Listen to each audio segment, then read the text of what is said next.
Hello everyone. আজকে WBCS পিলির 2022-এর Indian polity থেকে যে প্রশ্নগুলো এসেছে তার কোশ্চেন এবং অ্যান্সার দেখব। প্রথম প্রশ্ন, the vice president of India is, vice president India directly elected by the people, নাকি nominated by the president, elected by the member of the state legislature, নাকি elected by an electoral college constituted by member of the two house of the parliament, নাকি দুটো লোকসভা এবং রাজ্যসভার member দিয়ে সেটা নির্বাচিত হয়। উত্তর হবে কিন্তু ডি। আমরা যদি দেখি ভাইস প্রেসিডেন্টের নির্বাচন, article 66 of the constitution of India state that manner of the election of the vice প্রেসিডেন্টের ইলেকশন সম্বন্ধে বলে, the vice president is elected indirectly by the member of an electoral college consisting of the member of the both house of the parliament, Lok Sabha এবং রাজ্যসভার member থাকবে vice প্রেসিডেন্টের নির্বাচনে, and not the member of the state legislative assembly, রাজ্যের যে বিধানসভা সেখানের member থাকবে না, কিন্তু প্রেসিডেন্টের যখন নির্বাচন হয় তারা থাকবে। By the system of the proportional representation using single transferable vote and the voting is conducted by the election commission, সেটি করবে, এবং of Indian via secret ballot পেপারে ভোট হবে। ওকে। সেকেন্ড প্রশ্ন, the ex officio chairman of the রাজ্যসভার ex officio চেয়ারম্যানকে, president, vice president, prime minister, নাকি none of the above? উত্তর হবে কিন্তু vice president is the ex officio chairman of Rajya Sabha. Okay. What is the minimum age required by a citizen to be qualified for being a member of the Lok Sabha? লোকসভার member হতে গেলে তাকে কত বছর ন্যূনতম বয়স হতে হবে? 21, 25, 30 না 35? 25 বছর বয়স হতে হবে। উত্তর বি। এবং রাজ্যসভার মেম্বার হতে গেলে তাকে 30 বছর বয়স হতে হবে, এবং লোকসভার মেম্বার হতে গেলে তাকে 25 বছর বয়স হতে হবে ন্যূনতম বয়স, এবং যদি স্টেটের বিধানসভার মেম্বার হতে হয় তাকে 25 বছর বয়স হতে হবে। ওকে। 4 নম্বর প্রশ্ন, which of the following constitutional amendment gives a constitutional status to the panchayat raj ইনস্টিটিউশনকে কোনটা কনস্টিটিউশনাল স্ট্যাটাস দেয়? কততম অ্যামেন্ডমেন্ট? 72, 73, 74 নাকি 75? 73 উত্তর হবে। The advocate general of state is appointed by chief minister, state legislature, governor, নাকি স্টেট ল মিনিস্টার? অ্যাডভোকেট জেনারেলকে কে অ্যাপয়েন্ট করে? উত্তর কিন্তু দ্য গভর্নর। অ্যাডভোকেট জেনারেল পোস্টটা কি? In India and advocate general is a legal adviser to the state government. Legal advice দেবে কিন্তু advocate general of a state. The post is created by constitution of India, article 165 যেটা বলছে, and করসপন্ডস to the attorney general for India at the union government level. এবং একই post যেটা union government লেভেলে আছে সেটা হচ্ছে অ্যাটর্নি জেনারেল, আর স্টেটের ক্ষেত্রে সেটা advocate general. Okay, the governor of each state shall appoint a person who is qualified to be appointed as the judge of high court as the advocate general. Governor, প্রত্যেকটা স্টেটের governor একজন করে advocate general নিয়োগ করবে, এবং তার qualification কী থাকতে হবে? তাকে হাইকোর্টের জাজ হওয়ার কোয়ালিফিকেশানকে ফুলফিল করতে হবে। The quorum requirement in the Rajya Sabha is 25, 50, 100 না 126? কোরাম কি? কোরাম হচ্ছে যে 10%, মানে 1/10 যে মেম্বার আছে যে কোনো সভার, তাকে 1/10 সেই দিন উপস্থিত থাকতেই হবে সেই সভার কার্য শুরু করতে। তাহলে রাজ্যসভার যদি 245 জন মেম্বার থাকে তাহলে কোরাম 25 জন, এবং লোকসভার ক্ষেত্রে কোরাম সেটা 50 জন। Okay, 1/10 member.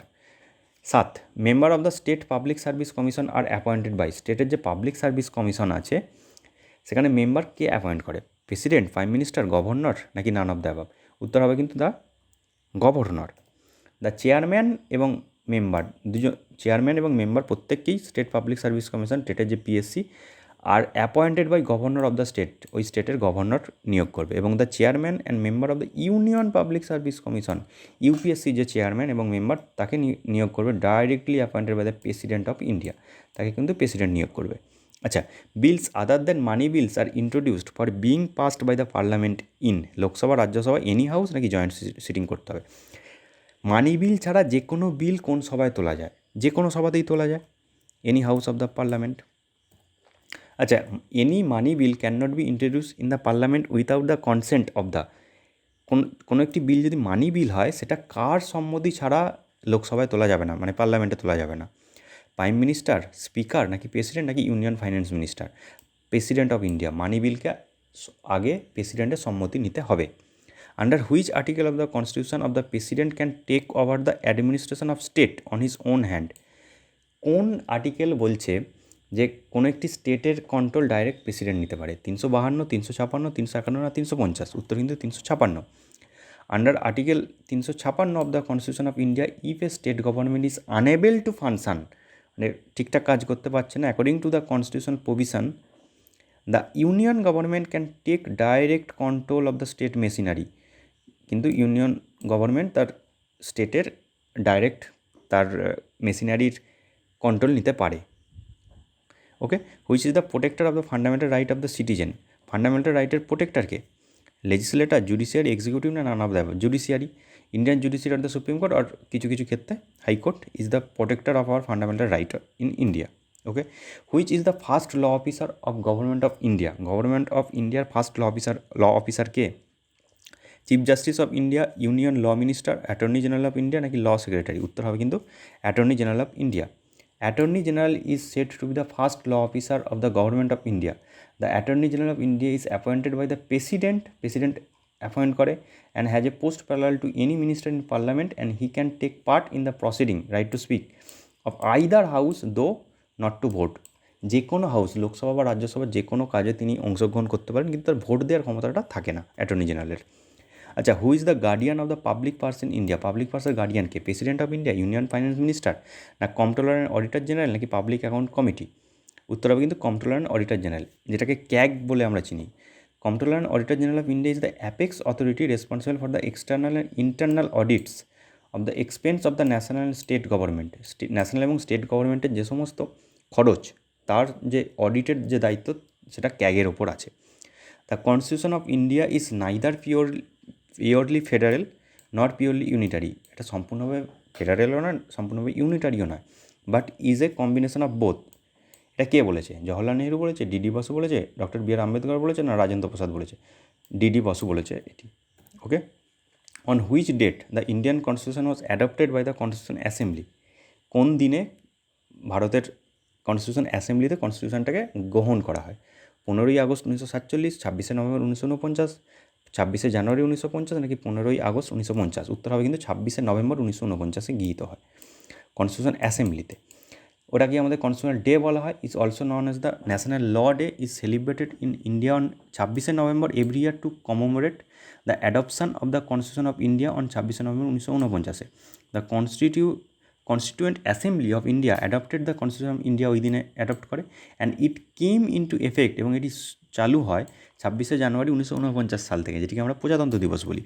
Okay, for the purpose of the legislation education is enlisted in the, এডুকেশনটা কোন লিস্টে আছে এখন? ইউনিয়ন লিস্ট, স্টেট লিস্ট, না কনকারেন্ট লিস্ট, নাকি none of the above? Through the 42 amendment act 1976, 5 subjects আর ট্রান্সফার করা হয়েছে স্টেট থেকে কনকারেন্ট লিস্টে। 42 অ্যামেন্ডমেন্ট অ্যাক্ট 1976 সালে। কী কী সেই লিস্টে আছে? Education, forest, weights and measures, protection of wild animals and birds and administration of the justice. এই 5টি তালিকাকে স্টেট থেকে কনকারেন্ট লিস্টে করা হয়েছে। আচ্ছা, লাস্ট প্রশ্ন, the chairman of the public account committee, public account কমিটির চেয়ারম্যানকে? A member of the ruling party, a member of the opposition party, নাকি a union finance minister and নাকি deputy speaker of the parliament? উত্তর হবে a member of the opposition party. Opposition party থেকে কোনো একটি মেম্বারকে চেয়ারম্যান করা হবে পাবলিক অ্যাকাউন্ট কমিটি, পিএসসির। ওকে, প্রশ্ন এই কটাই ছিল, এবং পরবর্তী ভিডিওগুলোতে আমরা প্রত্যেকটা সাবজেক্টকেই কভার করব। Okay, thank you, see you in next video.